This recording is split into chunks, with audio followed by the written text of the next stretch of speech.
Hi everyone! Today we will learn about plant transport and see how water moves from the bottom to the top of a plant. Let's use celery to watch this process in action.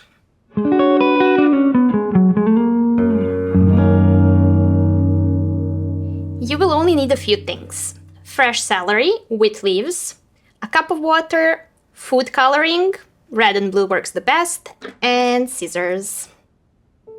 First, we put some food coloring in the water.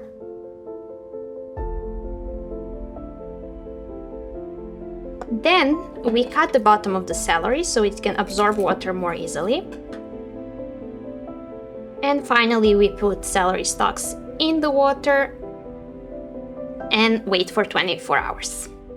Try to predict what the leaves will look like. Pause the video and write down your scientific guess. Look at the plants now. They are red and blue. Let's cut them and see what's inside. When we cut the stalk, we see these small colored circles. These are Xylem vessels. This is a specific type of plant tissue made of dead hollow cells.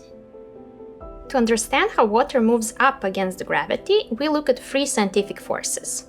Together, they work like a water elevator.